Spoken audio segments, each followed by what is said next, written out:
ভাই এখানে এই যে মেশিন পাতি নিয়ে আসছেন আপনারা কি করবেন এই জায়গা, মানে কি হবে এই জায়গায়, এটা দিয়ে কি করবেন? ভাই আমরা আপগ্রেডিং এর কাজ করছি এখন। একটু জোরে বলেন, সবাই শুনতে পাবে। সেবার সাথে আমরা এখন 25 কেবি ট্রান্সফরমার থেকে 37.5 কেবি ট্রান্সফরমার করব।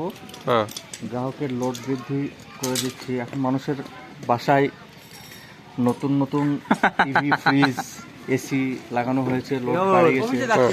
তো আমাদের সিস্টেমের সাথে গ্রাহকের সঠিক ভোল্টেজের সাথে এবং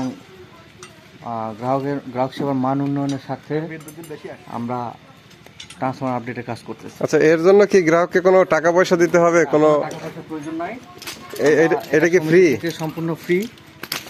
আচ্ছা, এই যে ওভারলোড হয়েছে বা কি ওভারলোড হয়েছে কিনা এটা গ্রাহক কিভাবে বুঝতে পারবে, নাকি এটা আপনারাই খুঁজে খুঁজে দেখবেন? এটা আমরা এই মূলত দেখি এবং গ্রাহকের সংখ্যা, গ্রাহকের আবেদনের প্রেক্ষিতেও করা হয় মূলত এটা। আচ্ছা, তার মানে যদি যদি আচ্ছা আচ্ছা, তাহলে যদি কোনো গ্রাহক মনে করে যে তার সমস্যা হয়েছে, সেক্ষেত্রে গ্রাহক কি করবে? গ্রাহককে অফিসে অবহিত করতে হবে। আচ্ছা, অফিসকে অবহিত করলে অফিস কি ফ্রি দিয়ে দিবে নাকি? হ্যাঁ, অফিস ফ্রি দেবে।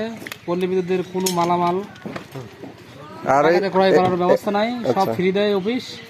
সেক্ষেত্রে শুধু শিল্প সংযোগে অফিসে কোনো সময় ট্রান্সফার না থাকলে সাময়িক মূল্য পরিশোধ করতে হয়, পরবর্তীতে বিলের সাথে সেটা সমান নেই। আচ্ছা, আর এই ওভারলোড অবস্থায় যদি চলে তাহলে কি হইতে পারে? গ্রাহকের কি কোনো ক্ষতি হইতে পারে? ওভারলোড হতে হলে ভোল্টেজ কমে গেলে পরে এম্পিয়ার বেড়ে যাবে, সেক্ষেত্রে মালামালের আইসকল কমে যাবে, নষ্ট হতে পারে। যেমন গ্রাহকেরও ক্ষতি হবে, অফিসেরও ক্ষতি হবে। আচ্ছা আচ্ছা, তার মানে ওভারলোড অবস্থায় চললে, ভোল্টেজ কম অবস্থায় চললে গ্রাহকের ক্ষতি হইতে পারে, হওয়ার সম্ভাবনা আছে। বিল বেশি আসতে পারে এর জন্য। বিল বেশি আসতে পারে, কোনো ক্ষেত্রে এম্পিয়ার যখন বাইরে যায় তখন বিল এদিক সেদিক হতেই পারে। আচ্ছা আচ্ছা, ঠিক আছে। তাহলে বিল বেশি আসারও একটা প্রধান কারণ এই যে ওভারলোড নাকি?